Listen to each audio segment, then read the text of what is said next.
El tema que hoy vamos a tratar es la hombría bíblica. Así es, la hombría bíblica. Y bueno, muchos de los que están allá viendo esta transmisión se preguntarán, ¿qué es eso de la hombría bíblica? Y esta pregunta, ¿por qué se hace? Bueno, pues hoy más que nunca hay una verdadera crisis en lo que es la hombría. Las generaciones actuales no saben cómo ser un hombre y mucho menos cómo ser un hombre bíblico. Hoy las generaciones de varones están inmersos en una serie de conocimientos impulsados por todo las filosofías modernas que hay, en donde se les dice a los hombres que ahora se tienen que deconstruir, es decir, hay una palabra que se llama construir y algo que se deconstruye es lo inverso, es decir, dejar de construirse eso. Y todos los roles típicos de un varón, pues son lo que ahora se dice que ya no tienen que ser. De hecho, uno de los problemas más importantes que tienen los varones hoy en día es que no saben exactamente si son o no son un hombre. ¿Y todo esto por qué? Por las filosofías que en las últimas décadas han permeado y se han adueñado de la mente de los hombres en nuestro mundo. Les voy a comunicar algunas de las estadísticas que verdaderamente son escalofriantes, pero que no por ser escalofriantes y terroríficas, no son verdaderas. Por ejemplo, el 63% de los suicidios de niños y adolescentes ocurren en hombres, o mejor dicho, han ocurrido en niños, en jóvenes que no tenían una figura paterna a su lado. El 70% de los varones que están en instituciones educativas del gobierno, lo mismo, no tuvieron la presencia de un hombre a su lado a quien seguir, a quien imitar. El 71% de los embarazos en adolescentes y embarazos no deseados ocurrieron precisamente con la ausencia de la figura paterna. 75% de los niños y de los jóvenes que consumen drogas tampoco tuvieron una figura paterna a quien imitar, a quien seguir. El 85% de los presos no tuvieron un hombre a quien seguir, un hombre a quien imitar. Imagínense nada más, 85% de los presos. El 85% también de niños y jóvenes que tienen problemas de conducta en sus escuelas es porque no tienen una figura paterna. El 90% de los niños en situación de calle tampoco tienen un padre presente. Y algo más, no hay un registro, pero los niños y jóvenes, hombres y mujeres, que no tienen o no tuvieron una figura paterna, empiezan a tener relaciones sexuales a una edad más temprana que aquellos que sí los tuvieran. Mis queridos hermanos, amigos que me están viendo, que me están escuchando en esta mañana, de verdad, déjenme decirles que estas estadísticas son verdaderamente terribles. La importancia que tiene el hombre en la sociedad es muy, pero muy importante. Desafortunadamente, el hombre ha hecho a un lado esta responsabilidad que Dios le encomendó de ser el guía, de ser el líder de esta sociedad, de los matrimonios. Lo han hecho a un lado. Y precisamente porque han hecho a un lado esta gran responsabilidad encomendada por Dios mismo, es que ahorita estamos viviendo estas consecuencias tan serias y tan terribles en nuestra soledad. Pero eso no es todo. Si usted cree que estas estadísticas no ocurren en su contexto familiar, déjeme decirle que eso es un grave error. Sí ocurren. Su hijo, su hermano, sus nietos van a caer en estas estadísticas si usted como hombre no ha tomado y no toma el papel, el rol que Dios le ha mandado a usted. Ahora sí, vamos a empezar un poquito por hacer algunas definiciones. Hombre, ¿qué dice un diccionario? Si usted va a un diccionario secular o normal, usted va a encontrar una definición como esta. El conjunto de características y cualidades morales que se consideran propias de un hombre. Eso es lo que ustedes van a encontrar. Un ser del sexo masculino. Pero si nosotros nos vamos a lo que dice la Biblia, vamos a encontrar una definición un poco más ampliada y que se apega más a la realidad. Bíblicamente, un hombre es un ser del sexo masculino, y por cierto, aclaro esto, en la Biblia solamente existen dos sexos, dos géneros, varón y hembra. No existen más. Esos son los dos únicos sexos que Dios decidió crear a los seres humanos. No hay ningún tercer sexo y no hay, como dicen por ahí todas las personas que ahorita creen en todo esto de la ideología de género, que ya van en una lista algo así como 120 géneros diferentes. Eso no existe, mis queridos hermanos. Solamente hay dos géneros, varón y hembra. Son los que Dios creó, hombre y mujer. Entonces, con esta información leemos lo siguiente. Un hombre es aquel cuya virtud o actitud simboliza fuerza, energía, firmeza, valor, con una connotación de nobleza y dignidad elevada. Esto es lo que para Dios es el hombre. Un ser en el cual Dios puso su imagen. La imagen de Dios la colocó en el hombre y en la mujer. También el hombre alude a valentía. El hombre debe de tener el carácter para afrontar las situaciones difíciles que se pueda tener en la vida.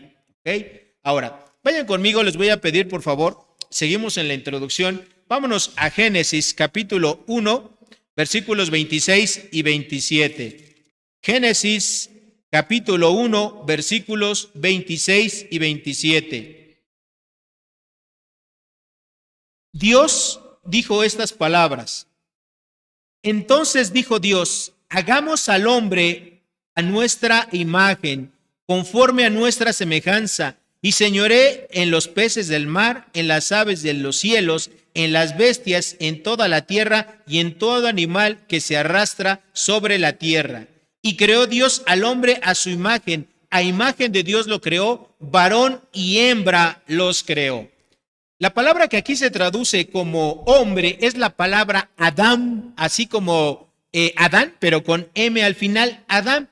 Y este nombre, Adán, quiere decir rojo o rojizo, refiriéndose a lo que, a que Dios tomó, ¿verdad? Ahí de ese color, de ese barro de la tierra para formar a la mujer, ¿verdad? Entonces, dice ahí en Génesis capítulo 2, versículo 7.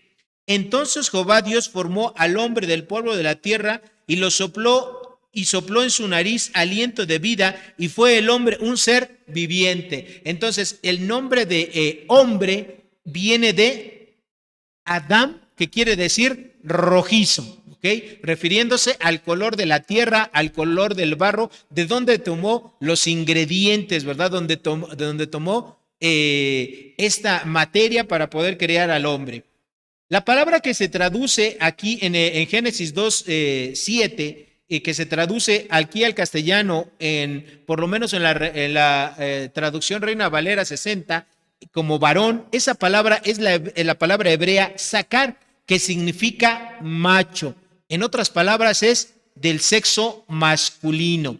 Entonces, aquí, mis queridos hermanos, ustedes no se tienen que confundir, ¿verdad?, con lo que nosotros vemos y que estamos súper influenciados por toda la sociedad y por todo el medio ambiente. Un macho, mis queridos hermanos, simplemente, de acuerdo al contexto bíblico, habla de una persona que es del sexo masculino. No está hablando, ¿verdad?, del típico macho que nosotros conocemos los mexicanos, ¿verdad? Un hombre que toma mucho tequila, que tiene muchas mujeres, que tiene muchos amores, que es mandón, ¿verdad?, que llega y hace que toda su esposa, sus hijos tiemblen, ¿verdad? No, Eso no habla de eso. Cuando aquí la palabra dice que creó varón y hembra, se refiere a un ser del sexo masculino y como hembra a un ser del sexo femenino, los únicos dos sexos creados por Dios. Así es que, hermano, si usted está pensando que yo en este momento, si usted tiene ideas medias machistas, si usted está pensando que yo le estoy dando la razón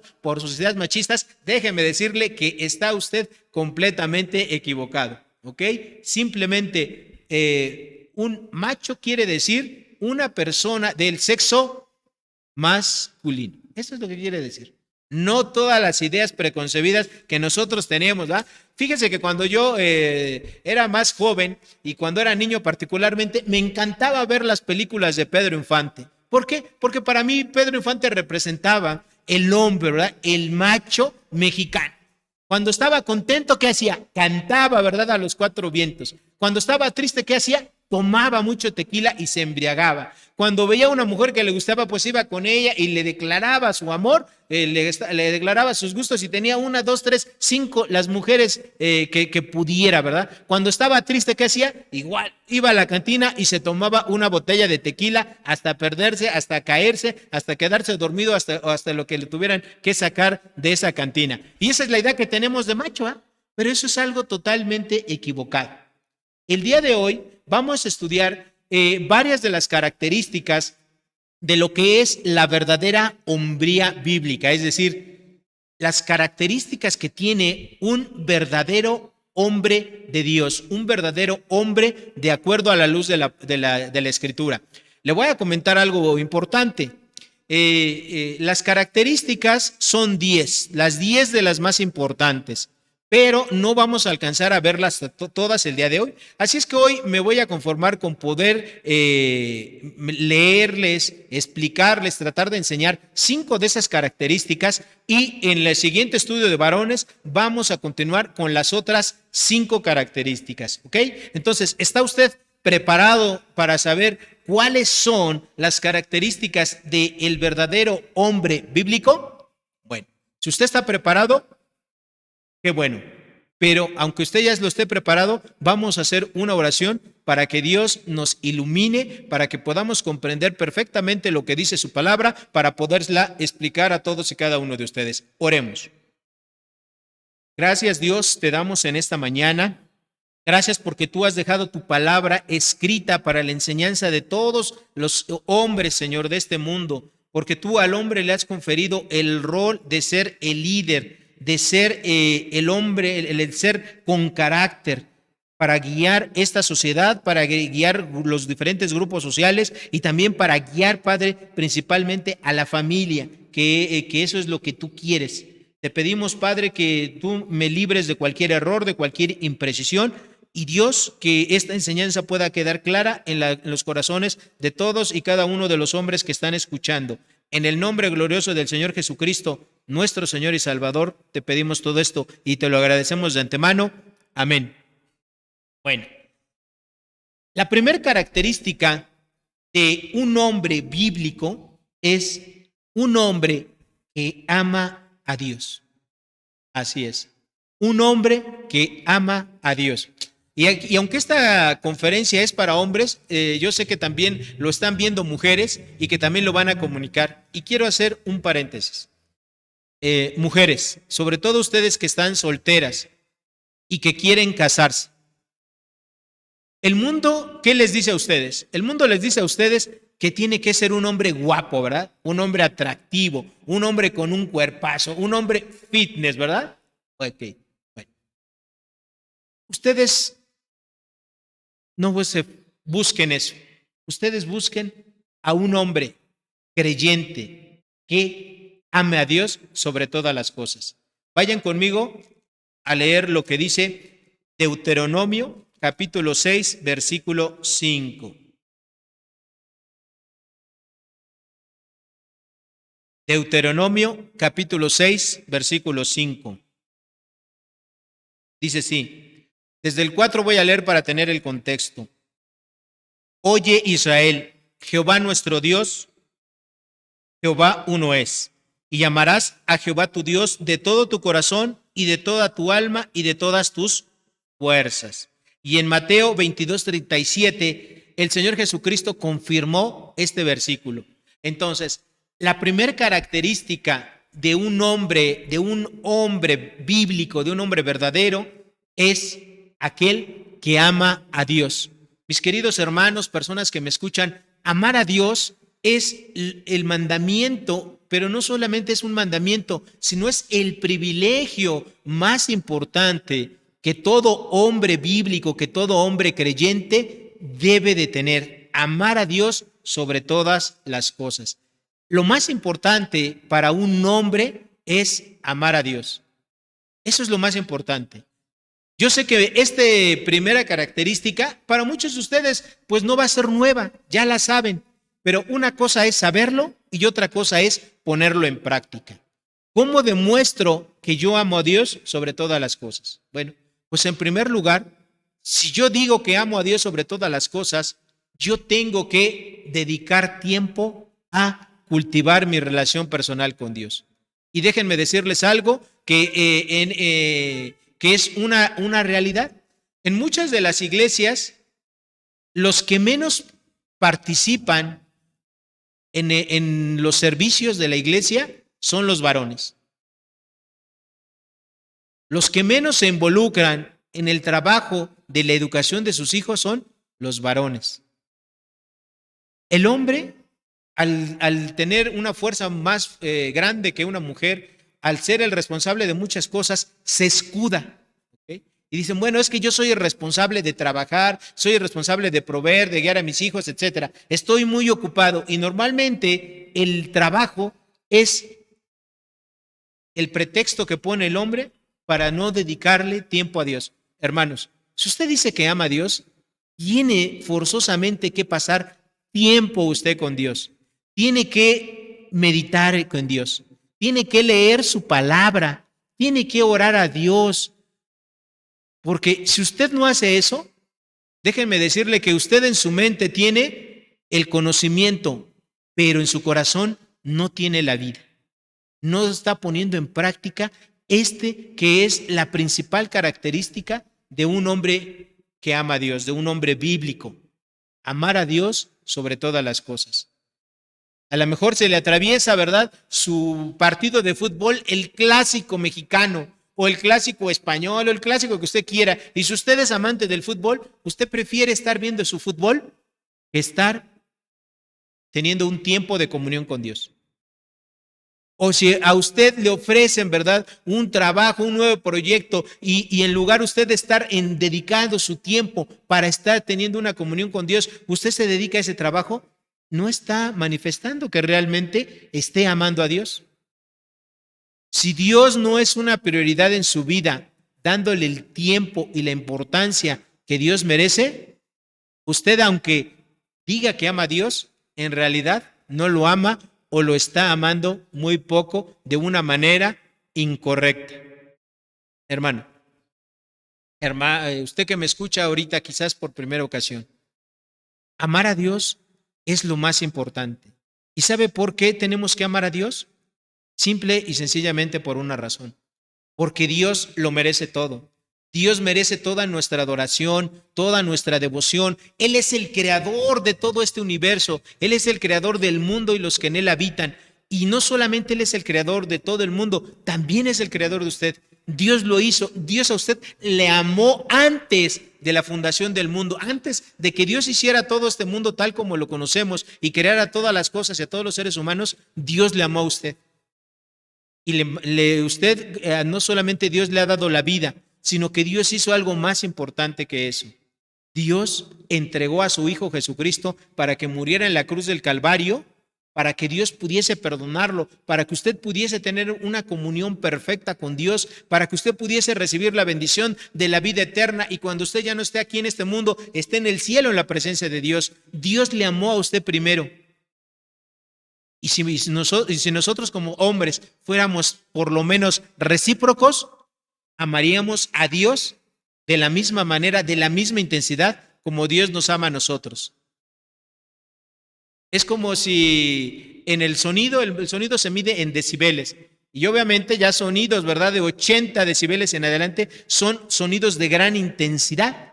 Bueno, imagínense que Dios nos ama a más de 100 decibeles, a potentes o 200, 300 o más decibeles. Y usted lo ama a 1 decibel, así, un poquito.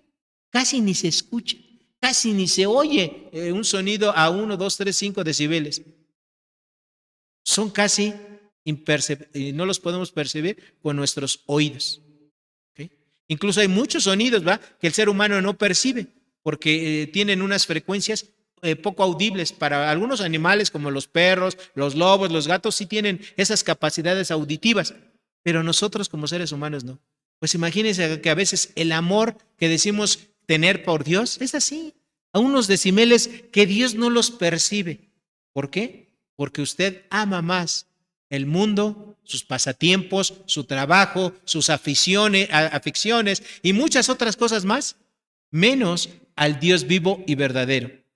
Nosotros tenemos que amar a Dios por lo menos de una manera recíproca. ¿Por qué? Porque Dios nos amó primero, porque Él nos creó, porque Él entregó a su Hijo Jesucristo para morir por todos los hombres.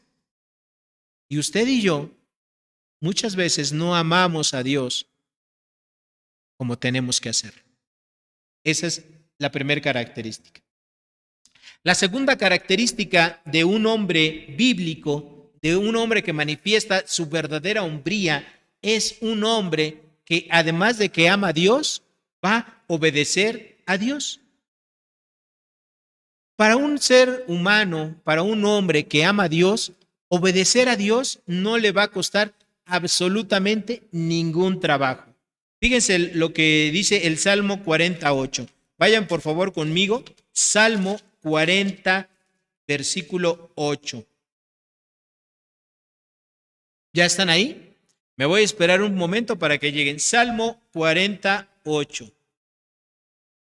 Dice así Dios en su palabra: el hacer tu voluntad, Dios mío, me he agradado, y en tu ley está en medio de mi corazón. Nosotros no podemos decir que amamos a Dios si no obedecemos a Dios. El Señor Jesucristo dijo en el Nuevo Testamento: el que me ama guarda mis mandamientos. Entonces, no hay amor verdadero si nosotros no estamos guardando los mandamientos de Dios, si no estamos obedeciendo a Dios. Y esta es la segunda característica de un hombre bíblico, de la verdadera hombría, ser obedientes a Dios. No importa el precio que haya que pagar, pero necesitamos obedecer a Dios. Y obedecer a Dios en todos sus mandamientos. Se los he dicho en otras ocasiones, la Biblia contiene en la parte de la ley 613 mandamientos diferentes, de diferentes géneros, los cuales tenemos que estar nosotros obedeciendo. Pero los principales mandamientos que tenemos que hacer es obedecer a Dios, ofrendar, evangelizar, ser el varón, el líder que Dios quiere que seamos en nuestras casas, los que guiemos a nuestras esposas si es que somos casados, los que quiere que guiemos a las señoritas si es que somos solteros. Eso es lo que Dios quiere. Tenemos que obedecer a todo. Si Dios nos manda, ¿verdad?, que vayamos a predicar el evangelio a familiares, amigos, tenemos que hacerlo. Si Dios me manda que me congregue, lo tengo que hacer. Si Dios me manda que me discipule, me tengo que discipular. Dios me manda que discipule a otros, los tengo que discipular. Dios me manda que enseñe a mis hijos, los tengo que enseñar bíblicamente. Dios me manda que sea el proveedor de mi hogar, lo tengo que hacer. Y los mandamientos de Dios no son gravosos si es que nosotros amamos a Dios. Nosotros, como varones, muchas veces queremos vivir de una manera independiente a Dios. Precisamente como les decía, influenciados por el mundo, influenciados por esta sociedad.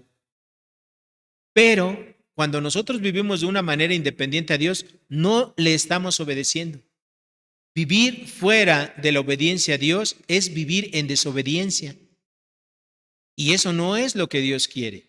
Dios quiere que los hombres le seamos obedientes. Usted seguramente a lo mejor me está escuchando y todavía no es padre, todavía no tiene hijos, pero déjeme decirle algo. Una de las satisfacciones más grandes que un hombre que tiene hijos puede experimentar en la vida es ver la obediencia de sus hijos. Esa es una de las cosas que más satisfacción le van a dar a usted en la vida. Saber que sus hijos están haciendo lo correcto, que están obedeciendo, que están siguiendo a Dios. Y si eso es para nosotros que somos seres humanos, imagínense cómo será la satisfacción de Dios al ver que nosotros como varones somos obedientes al Padre. Y esa es la segunda característica. Tercer característica. La tercera característica de un hombre bíblico, de un verdadero hombre, de expresar nuestra hombría bíblica, es un hombre que está lleno del Espíritu Santo. Vayan por favor conmigo a Efesios capítulo 5, versículo 18. Efesios capítulo 5, versículo número 18. ¿Ya llegaron ahí conmigo? Efesios capítulo 5, versículo 18. Dice así Dios en su palabra: no os embriaguéis con vino, en lo cual hay disolución. Antes bien, sed llenos del Espíritu Santo. Bueno, mis queridos hermanos, personas que me están escuchando, personas que nos están viendo a través aquí de esa transmisión del Facebook o que nos van a ver de una manera posterior.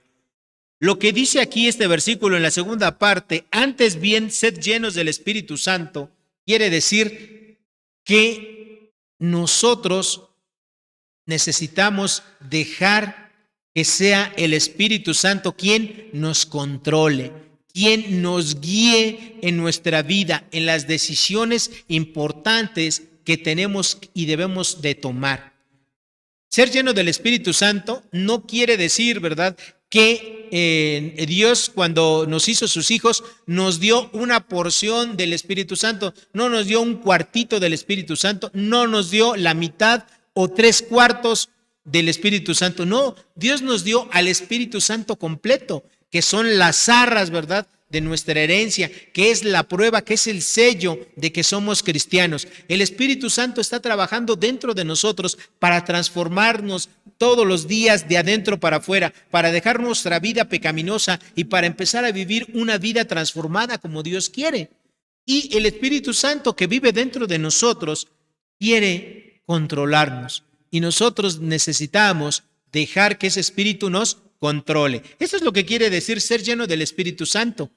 Dejar que el Espíritu Santo nos controle, que Él nos guíe para tomar todas las decisiones que necesitamos tomar en nuestra vida. Cuando nosotros dejamos que el Espíritu Santo nos controle, nunca nos vamos a equivocar. Siempre vamos a hacer lo correcto, porque el Espíritu Santo nos guía a toda verdad, porque el Espíritu Santo no se equivoca. Nosotros sí nos podemos equivocar. Pero si somos controlados por el Espíritu Santo, no nos vamos a equivocar. Y una persona que es llena del Espíritu Santo, una persona que se deja controlar por Él, es una persona que sin duda alguna va a poder hacer la voluntad de Dios. Sea cual sea la decisión que usted tome, si usted lo hace estando controlado por el Espíritu Santo, va a ser la decisión correcta. Pero si usted no está controlado por el Espíritu Santo, seguramente la decisión que usted va a tomar va a ser una decisión incorrecta.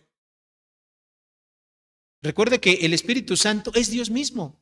Él lo dejó, ¿verdad?, aquí en este mundo. El Señor Jesucristo, cuando se fue, le dijo a sus discípulos que les conviene que yo me vaya, porque si yo no me fuere no puede venir el Consolador.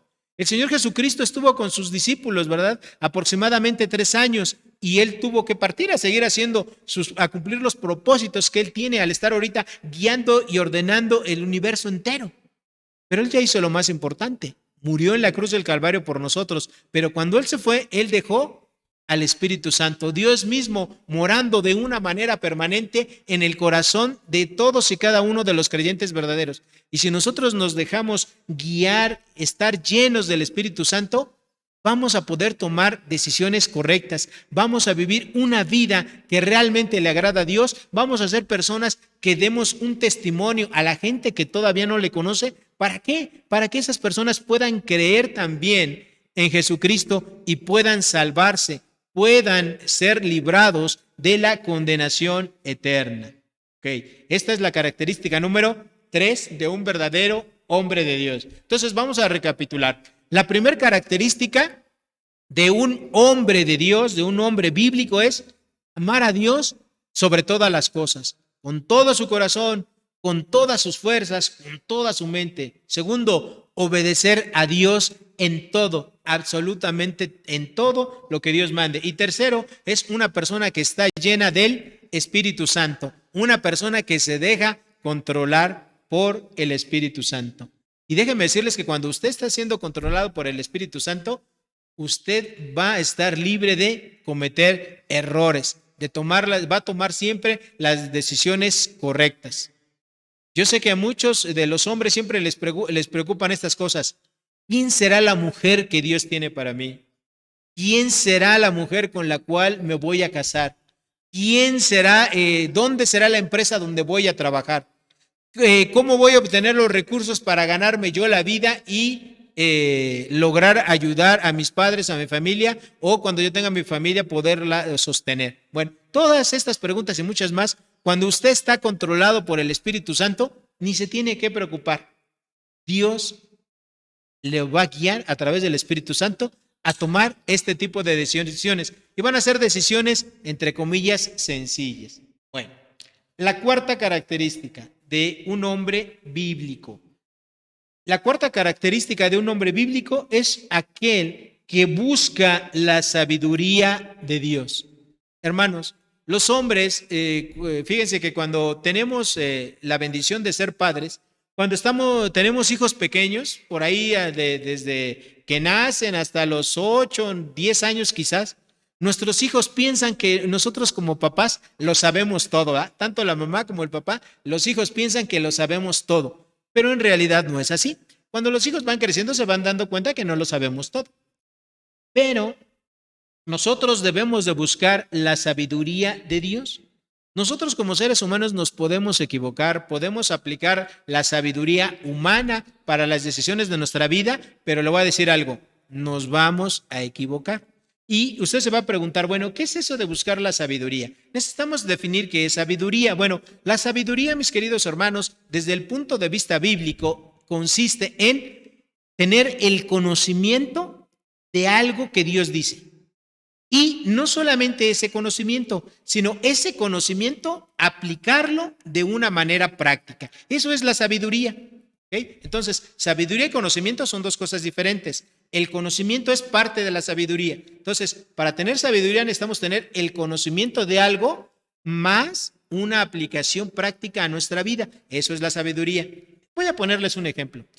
En la Biblia dice que nosotros no tenemos que pedir prestado, porque si pedimos prestado nos hacemos esclavos de aquel a quien le hemos pedido prestado. Vamos a ser sus esclavos, sus servidores, el tiempo que le debamos el dinero a esa persona. Bueno, eso es lo que dice la Biblia. Bueno, cuando yo estoy en una situación de necesidad, tengo que ser muy cuidadoso para saber si pido o no prestado. Dios quiere que le pidamos en primer lugar a Él.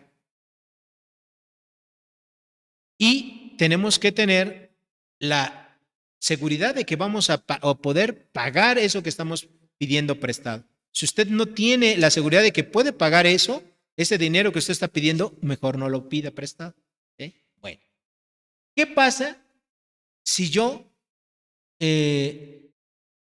necesito comprar algo y no estoy buscando, no quiero tomar esa decisión sin la sabiduría de Dios? Yo tengo que considerar estos aspectos que le acabo de decir. Yo tengo que buscar la sabiduría de Dios para poder tomar una decisión y hacerlo de una manera práctica. Otro ejemplo aquí que yo puedo hacer. La Biblia me dice a mí que yo no tengo que ser fiador de extraños. O sea, yo no tengo que ser el aval de personas que están pidiendo un dinero, no para mí, sino para ellas.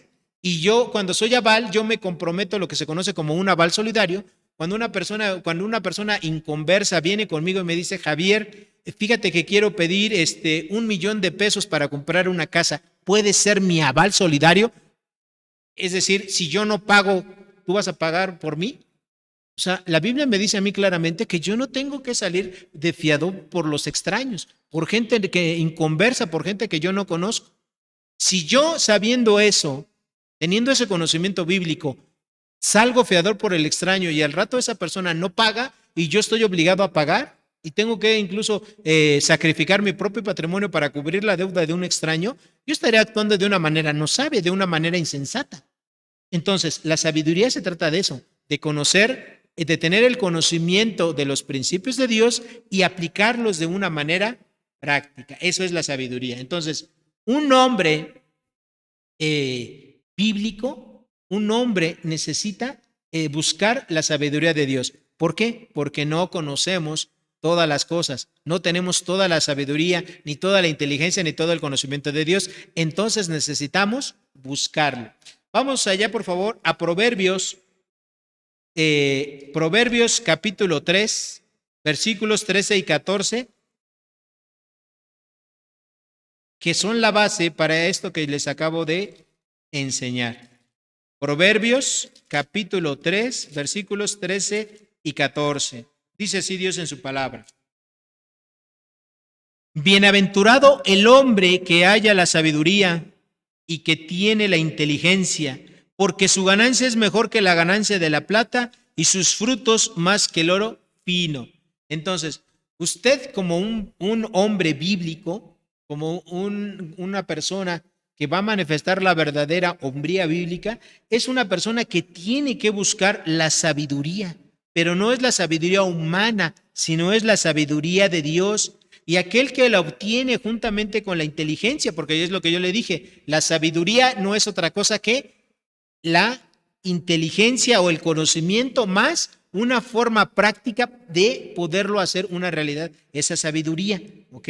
Entonces aquí en el versículo 14 dice, porque su ganancia es mejor que la ganancia que le pueda dar el oro o la plata. ¿Por qué? Porque la sabiduría lo va a librar a usted de muchos dolores de cabeza, de muchas malas decisiones y de muchas consecuencias, que a veces esas consecuencias las vamos a arrastrar por 1, 2, 5 años o algunas de ellas para toda la vida. ¿Okay? Entonces necesitamos ser sabios en la toma de decisiones. Ahora, usted no necesita ser un anciano de 80 años, ni tampoco necesita tener 50 años de conocer la Biblia para poder ser sabio. No, la sabiduría está disponible para todos. No importa que usted sea un niño de 10, 12, 15 años, un joven de 20 o 30 años o un adulto. La sabiduría de Dios está disponible para todos. ¿Ok? Y aquel que no tenga sabiduría, bueno, pues Dios nos pide que nosotros se la solicitemos a Él y Él la va a dar. Fíjese cómo dice Santiago 1:5. Santiago capítulo 1, versículo 5. Y si alguno de vosotros tiene falta de sabiduría, pídala a Dios, el cual da a todos abundantemente y sin reproche, y le será dada. Si usted necesita tomar una decisión, pero no sabe, no tiene la sabiduría para tomar esa decisión, vaya y pídesela a Dios. Después de que se la pida a Dios, si usted sigue de la misma manera sin saber qué hacer, pues entonces ahí es cuando usted tiene que recurrir a los hermanos en Cristo. Vaya con una persona, vaya con el pastor, con un diácono, con un líder maduro, con la persona que le da de usted discipulado y pregúntele, oye, yo necesito tomar esta decisión. ¿Qué me aconsejas? ¿Qué dice Dios? Y esa persona, si es una persona sabia, bueno, ella va a tomar una decisión, le va a usted a poder orientar, aconsejar, pero de acuerdo a una base bíblica, no de acuerdo a lo que diga su ronco pecho. Porque si le dice su ronco pecho, si le da un consejo, ¿verdad? De acuerdo a la sabiduría humana, ese consejo a usted no le va a servir y probablemente usted se va a equivocar. Usted va a cometer un grave error. Bueno, la siguiente característica de un hombre bíblico, de un ser que manifiesta su hombría bíblicamente, es un ser que ama a su prójimo. Ahí en Mateo, vaya conmigo por favor, a Mateo capítulo número 22, versículo 38, encontramos esto que le estoy diciendo. Mateo capítulo número 22, versículo 38. Si ya llegó, ahora me va a tener que esperar aquí. Ya estoy aquí en Mateo 22. ¿Ok? Mateo, versículo 22, capítulo 22, versículos 38 y 39. Y el Señor Jesucristo estaba respondiendo, ¿verdad? Cuando le preguntaron, Maestro, ¿cuál es el gran mandamiento de la ley? Y el versículo 37, Jesús le dijo, amarás al Señor tu Dios con todo tu corazón, con toda tu alma y con toda tu mente. Este es el primero y grande mandamiento. Y el segundo es semejante, ama a tu prójimo como a ti mismo. Amar es una de las manifestaciones de la verdadera hombría bíblica. Los hombres tienen enseñado, y sobre todo los hombres que han vivido en contextos machistas, están enseñados a que ellos no tienen que manifestar sus sentimientos, no tienen que manifestar su amor hacia las demás personas. ¿Okay? Y eso me hizo recordar a aquel hombre, ¿verdad? Cuya mujer fue con un pastor. Ellos eran creyentes. Entonces la mujer, tenían 25 años de casados. Entonces la mujer fue con el pastor y le dijo, pastor, pues mire, quiero escuchar su consejo. Fíjense, yo tengo 25 años de casado y mi esposo nunca me dice que me ama. Yo hasta pienso que ya no me ama porque nunca me lo dice. Y el pastor le dijo, bueno, pues necesitamos hablar con tu esposo. Y quedaron en verse para otra ocasión, pero ya fue su esposo. Y entonces el pastor, ya estando ahí en la entrevista con el esposo y obviamente también con la señora ahí al lado, le dice, hermana, pues dígame usted, ¿cuál es el problema que hay entre ustedes? Y la mujer creyente le dice, pastor, pues es que fíjese, nosotros tenemos 25 años de casados y mi esposo, que por cierto se llama Jacinto, el hermano Jacinto, ¿va? Jacinto, en estos 25 años nunca me dice que me ama, nunca. Y entonces el pastor voltea a ver a Jacinto y le dice, a ver, Jacinto, ¿por qué tú no le dices a tu esposa que la amas? Y Jacinto dice, pues no, pastor, pues yo soy un hombre de palabra. ¿Cómo que eres un hombre de palabra? Sí, yo a mi esposa le dije el día que nos casamos, mi amor, te quiero mucho. Y eso que yo le dije, a mí sigue siendo constante. No necesito decírselo porque yo la quiero, porque yo la amo. Se lo dije una vez y así ha sido toda la vida. Y muchos de nosotros podemos ser como este hermano Jacinto, ¿eh? Que no manifiesta su amor. Manifestar el amor, lo primero es decirlo. O sea, eso es lo primero. Nosotros tenemos que decir que amamos a nuestras esposas, que amamos a nuestros hijos, a nuestros hermanos, a nuestros padres, a nuestros amigos. Tenemos que manifestar nuestros sentimientos. Y obviamente ese amar a nuestro prójimo, pues lo primero que hay que hacer para amarlos, pues es decírselos. Eso es lo primero. Y lo segundo ya son todos los actos de amor que podemos hacer por ellos. Recordemos, hermanos, que el amor es algo práctico. El amor no solamente son palabras, se empieza por las palabras, pero esas palabras tienen que transformarse en hechos. ¿Okay? Nosotros no podemos decir que amamos a la gente si no hacemos algo por ellos, si no nos interesamos, si no los procuramos, si no les interesamos. Es lo mismo que nosotros decíamos en la primera característica de un hombre bíblico. Nosotros decimos que amamos a Dios, pero si no pasamos tiempo con Él, si no escudriñamos su palabra, si no hacemos devocionales, si no oramos, si no lo compartimos, ese gran amor que Dios tiene para con nosotros y que decimos nosotros tener para con Dios, si no se lo compartimos a las personas, hermanos, eso no es más que palabras. Eso no es algo real, eso no es algo verdadero. Entonces es lo mismo. Cuando nosotros decimos que somos hombres bíblicos, tenemos que amar a nuestro prójimo y tenemos que empezar por las personas que están más cercanas a nosotros. La palabra prójimo quiere decir cercano. ¿Y quiénes son los más cercanos a nosotros? Pues si eres casado, evidentemente es tu esposa y tus hijos. Si todavía no estás casado y vives en tu casa, ¿quiénes son tus prójimos más cercanos? Pues tus hermanos, tus padres, tus abuelos, tus tíos, las personas con las que vivas. Tenemos que amarlos.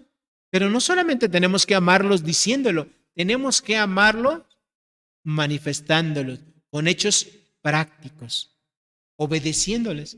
Por ejemplo, si usted es hijo y sus padres le mandan que haga algo, Usted lo tiene que hacer y lo tiene que hacer por amor a ellos. Y eso no tiene que representar una carga para usted. Usted simplemente tiene que ser recíproco, por lo menos. Y aún eso tiene que ir mucho más allá de solamente ser recíproco. Sus padres lo aman, sus padres lo cuidan, lo sustentan o lo han hecho todos los días de su vida. Lo menos que usted puede hacer es amarlos y serles obedientes a sus padres. ¿Okay? Bueno, hasta aquí llevamos 5 características de la verdadera hombría bíblica. Vamos a repasar. Dijimos, 1, la hombría bíblica se manifiesta amando a Dios con todo nuestro corazón, con todas nuestras mentes, con todas nuestras fuerzas, sobre todas las cosas. Número 2, obedecer a Dios. Número 3, ser lleno del Espíritu Santo. 4, buscar la sabiduría de Dios para todas las decisiones de nuestra vida. Y 5, amar a nuestro prójimo. Hay otras 5, pero esas otras 5 las vamos a dejar para la siguiente reunión. Ahora, yo quisiera decirle a usted algo que es muy importante. Usted, varón que me está escuchando, ¿sí? Usted que me está viendo. Si usted es un varón, es un hombre de Dios, tiene que empezar a desarrollar, si es que no lo ha hecho, estas características. Recuerde, hombre, si hacemos un resumen, es aquel a quien Dios le confirió, le traspasó la gran responsabilidad, pero al mismo tiempo el privilegio de liderar a su familia, a sus hijos, a la sociedad. Y si usted lo hace, usted estará contribuyendo que la imagen de Dios permee a toda esta sociedad que grande falta le hace. Hoy en día el problema es que los hombres ni siquiera saben exactamente qué es un hombre, ni saben exactamente cuáles son los atributos o características que un hombre de Dios necesita desarrollar en su vida. Pero usted lo está aprendiendo aquí. Hoy en día es muy triste ver a hombres, ¿verdad?, que ya andan en sus 30, 40 años y que todavía viven y se comportan como verdaderos niños o adolescentes, que están viviendo fuera de esta realidad, fuera de la realidad. ¿Por qué? Porque están siendo víctimas o han sido víctimas de toda esta sociedad que con huecas y vanas sutilezas y filosofías les han puesto en la mente conceptos totalmente erróneos. Pero qué bueno que usted está dedicando este tiempo para estar aprendiendo lo que Dios enseña en su palabra de lo que es la verdadera hombría. Y déjeme decirle, ya para terminar, lo siguiente. Hombre es igual a líder. Líder es igual a un ser que tiene carácter. Y ese carácter lo va a llevar a usted a tener credibilidad ante la gente. Y esa credibilidad lo va a llevar a inspirar a otras personas. Usted y yo, que conocemos a Dios, tenemos el grande compromiso de inspirar a este mundo para que conozcan al Dios vivo y verdadero y empiecen a caminar y a seguir sus pasos. Así es que yo quiero que usted haga un compromiso conmigo. Yo quiero que usted en esta mañana se comprometa conmigo, pero más que conmigo, que se comprometa con Dios a empezar a desarrollar las características que Dios quiere que todo varón de Dios, que todo hombre tenga. ¿Quiere comprometerse? Yo estoy dispuesto a enseñarle. Yo estoy dispuesto a ir hombro con usted, pero usted lo tiene que hacer. Usted lo tiene que desear. Hágalo, por favor. Hágalo porque este mundo le necesita a usted. Hágalo porque este mundo, porque seguramente su familia, su esposa, sus hijos, sus hermanos, sus vecinos, sus parientes, necesitan ver el ejemplo de un verdadero hombre de Dios y Dios quiere que usted sea ese ejemplo vivo, ese ejemplo que está ahí, que necesita ser visto por los demás para inspirar a esas personas. Oremos. Dios, gracias te damos en esta mañana todavía, Señor, por tu palabra. Gracias porque tú en ella nos dejas toda esta enseñanza, Señor, para que la pongamos por obra. Gracias, Señor, porque tú quieres que todos seamos hombres, Señor, que desarrollen estas características, hombres que te amen, hombres que te obedezcan, hombres llenos del Espíritu Santo, hombres que busquemos de tu sabiduría, hombres que amemos a nuestro prójimo. Dios, sabemos que como seres humanos, como varones, podemos fallar, podemos muchas veces errar, pero Dios, perdónanos si no hemos hecho, si no hemos tomado el rol tan importante que tú nos has dejado, Señor, para que lo vivamos y te representemos dignamente aquí en esta sociedad. Perdónanos por ello y te pedimos, te rogamos que nos ayudes, que nos fortalezcas para poder ser los varones, Dios, que tú quieres que seamos, para que podamos inspirar a este mundo perdido que tanto te necesita. En el nombre precioso de Cristo Jesús, te doy las gracias por tu palabra y ruego, Señor, por todos los hombres que me están escuchando y por todos aquellos que están viendo este video y que lo van a ver de una manera posterior.